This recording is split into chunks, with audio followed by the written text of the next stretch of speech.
De acordo com a Escritura, o único dom de línguas que foi, pelo Espírito Santo, concedido aos homens, ocorreu no Pentecostes, em Atos 2. É o único exemplo que temos de pessoas falando em outras línguas. Por isso, algumas denominações, igrejas, pastores, se autodenominam pentecostais. Mas vamos ver o que realmente ocorreu no Pentecostes. Em Atos, capítulo 2, do verso 1 ao verso 11. Abre aspas. E cumprindo-se o dia de Pentecostes, estavam todos concordemente no mesmo lugar. E de repente veio do céu um som, como de um vento veemente e impetuoso, e encheu toda a casa em que estavam assentados. E foram vistas por eles línguas repartidas como que de fogo, as quais pousaram sobre cada um deles. E todos foram cheios do Espírito Santo e começaram a falar noutras línguas, conforme o Espírito Santo lhes concedia que falassem. E em Jerusalém estavam habitando judeus, homens religiosos de todas as nações, que estão debaixo do céu. E quando aquele som correu, ajuntou-se uma multidão e estava confusa, porque cada um os ouvia falar na sua própria língua. E todos pasmavam e se maravilhavam, dizendo uns aos outros: Pois que? Não são galileus todos esses homens que estão falando? Como, pois, os ouvimos cada um na nossa própria língua em que somos nascidos? Pardos e medos, elamitas e os que habitam na Mesopotâmia, Judéia, Capadócia, Ponto e Ásia, e Frígia e Panfilha, Egito e partes da Líbia, junto a Cirene, e forasteiros, romanos, tanto judeus como prosélitos, cretenses e árabes, todos nós temos ouvido em nossas próprias línguas falar das grandezas de Deus. Fecha aspas. Essa passagem é tão simples que nem precisava de explicação. Mas vamos simplificar mais ainda. Havia em uma determinada região uma multidão de pessoas de diversas nacionalidades e de diversos idiomas. E o Espírito Santo concedeu aos discípulos o dom de falar em outros idiomas ou línguas estrangeiras, para que o Evangelho fosse pregado aos estrangeiros, povos de outras nacionalidades.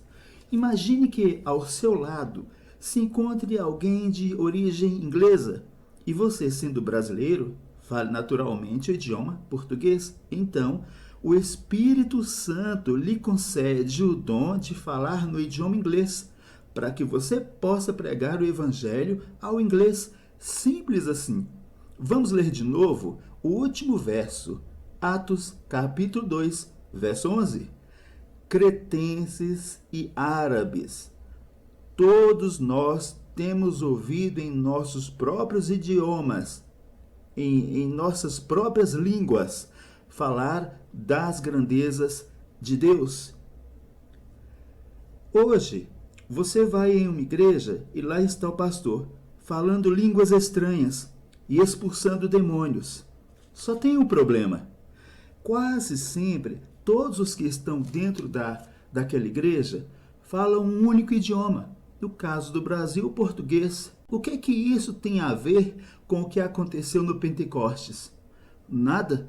Absolutamente nada. Nada a ver. É uma distorção, uma falsa imitação, uma imitação barata do que aconteceu no Pentecostes.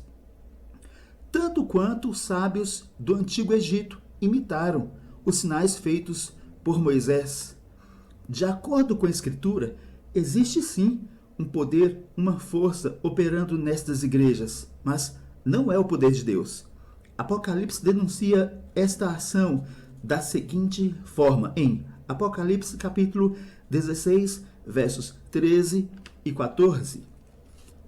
E da boca do dragão, e da boca da besta, e da boca do falso profeta, vi sair 3 espíritos imundos, semelhantes a rãs, porque são espíritos de demônios que fazem prodígios, os quais vão ao encontro dos reis da terra e de todo o mundo, para os congregar para a batalha, naquele grande dia do Deus Todo-Poderoso. Fecha aspas.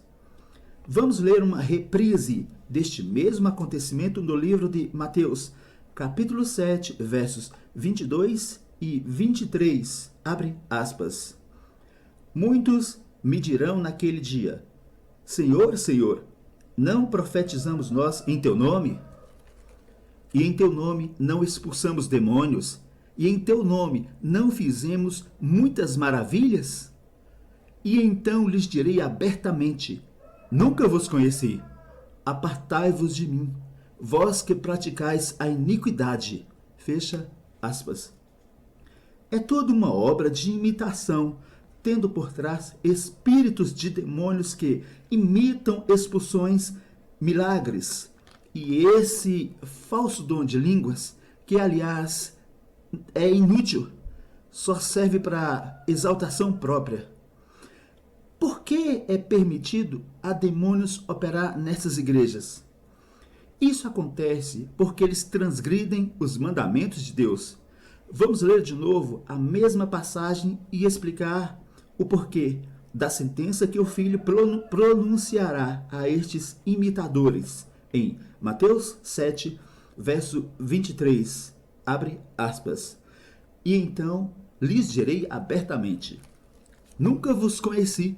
Apartai-vos de mim, vós que praticais a iniquidade. Fecha aspas. Você viu que esse grupo, que no dia do juízo fará a declaração: E em teu nome não expulsamos demônios,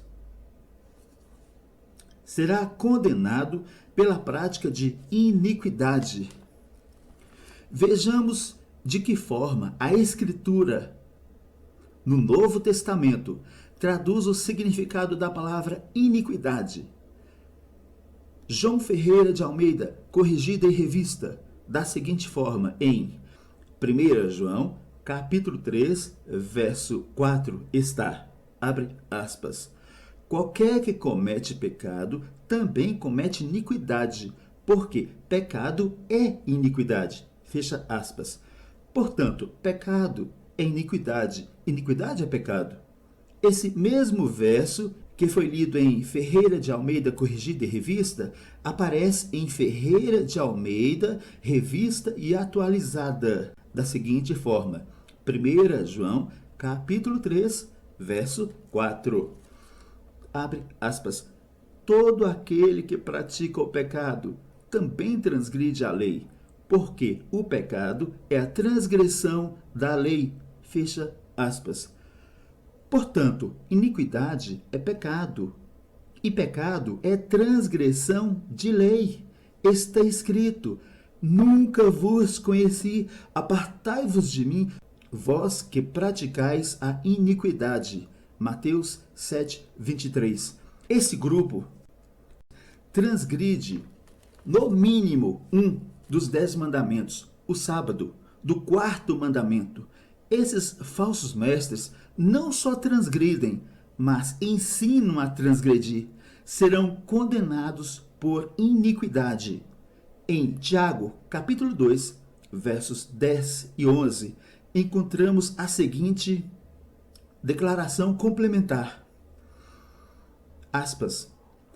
Porque qualquer que guardar toda a lei e tropeçar em um só ponto, tornou-se culpado de todos.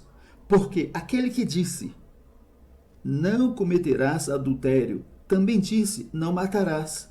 Se tu, pois, não cometeres adultério, mas matares, estás feito transgressor da lei. Tiago usa a seguinte expressão: aquele que disse. É uma referência à palavra de Deus em Êxodo, capítulo 20. Existem denominações, pastores que, em atitude contrária ao sábado do quarto mandamento da lei de Deus, declaram não estar debaixo da lei. É uma interpretação equivocada e superficial. Por exemplo, eles se encontram em um país submissos a dezenas, centenas e milhares de leis. Até para se abrir uma igreja legalizada, existem leis. As penitenciárias estão superlotadas e eles dizem que não temos leis. Estes mesmos pastores que dizem que não estamos debaixo da lei, cobram dízimo, que é uma lei por Moisés originalmente dada aos levitas, a tribo de Levi. Não importa qual seja o argumento que eles usam para dizer que o dízimo permanece. Se trata do dízimo de dinheiro, aí a lei, eles estão debaixo da lei. Aí estamos debaixo da lei, a lei está valendo. Por quê? É uma questão de ganância. E por isso Deus lhes enviará a operação do erro, para que creiam a mentira, para que sejam julgados todos os que não creram a verdade, antes tiveram prazer na iniquidade. 2 Tessalonicenses capítulo 2, versos 11 e 12. Por fim, você notou que citei duas passagens básicas neste material.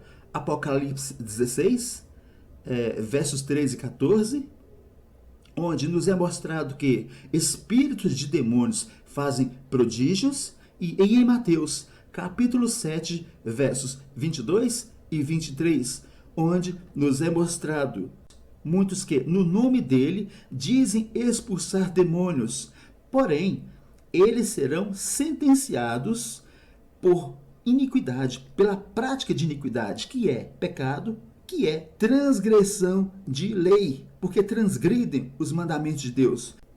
Preste atenção, talvez você discorde da interpretação dada aqui a estas duas passagens, Apocalipse e Mateus. Apocalipse capítulo 16, versos 13 e 14, e Mateus capítulo 7, versos 22 e 23. Então, anote essas duas passagens, vá até o seu pastor, apresente essas duas passagens a ele e poste nos comentários abaixo. Encerramos com uma passagem para o nosso tempo, em Apocalipse capítulo 18, versos 1, 2, 3 e 4. E depois destas coisas, vi descer do céu outro anjo, que tinha grande poder, e a terra foi iluminada com a sua glória. E clamou fortemente com grande voz, dizendo: Caiu, caiu, a grande Babilônia, e se tornou morada de demônios, e covil de todo espírito imundo, e esconderijo de toda ave imunda e odiável. Porque todas as nações beberão do vinho da ira da sua prostituição, e os reis da terra se prostituíram com ela. E ouvi outra voz do céu que dizia: Sai dela, povo meu, para que não sejas participante dos seus pecados, e para que não incorras nas suas pragas.